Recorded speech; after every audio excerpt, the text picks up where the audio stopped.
મણિપુરમાં ઉગ્રવાદીઓએ એક જ પરિવારના 6 સભ્યોનું અપહરણ કર્યું, 3ના મૃતદેહ મળતા હડકંપ. મણિપુરના જીરીબામમાં હિંસા યથાવત વચ્ચે શુક્રવારે 3 મૃતદેહ મળી આવ્યા હતા. મણિપુર આસામ બોર્ડર પાસે 2 શિશુ અને 1 મહિલાના મૃતદેહ મળી આવ્યા હતા. જોકે હજુ સુધી મૃતદેહોની ઓળખ થઈ શકી નથી. અહેવાલો અનુસાર કેટલાક દિવસો પહેલા પરિવારના 6 સભ્યોનું અપહરણ કરવામાં આવ્યું હતું. પોલીસના જણાવ્યા અનુસાર હજી સુધી એ વાતની પુષ્ટિ થઈ શકી નથી કે આ મૃતદેહો અપહરણ કરાયેલા લોકોના છે કે અન્ય કોઈના.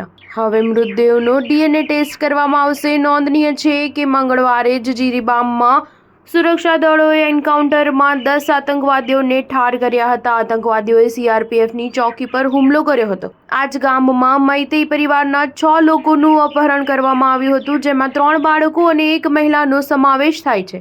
આતંકવાદીઓએ જ પરિવારનું અપહરણ કર્યું હતું. જીરીબામના રહેવાસી લેશરામ હેરોજીતે કહ્યું, મારી પત્ની, 2 બાળકો, સાસુ, ભાભી અને તેના બાળકોનું અપહરણ કરવામાં આવ્યું હતું. તે સમયે હું પણ ઘરે હાજર હતો. હું દિલ્હી સરકારને મારા પરિવારને બચાવવા વિનંતી કરું છું. મણિપુરમાં 3જી મે 2023થી હિંસાની ઘટનાઓ ચાલી રહી છે. કેન્દ્ર સરકારે મણિપુરમાં વધારાના દળો પણ તૈનાત કર્યા છે. જો કે હિંસા હજુ અટકી નથી. મણિપુરના ચુરાચાંદપુર જિલ્લામાં શુક્રવારે મોટી સંખ્યામાં લોકો જીરીબામમાં સુરક્ષા દળો સાથેના એન્કાઉન્ટરમાં માર્યા ગયા હતા. તે લોકો માટે ન્યાયની માંગ સાથે વિરોધ કરવા માટે રસ્તા પર ઉતર્યા હતા. સ્ટાર ન્યૂઝ 7 હંમેશા સચ્ચાઈની સાથે.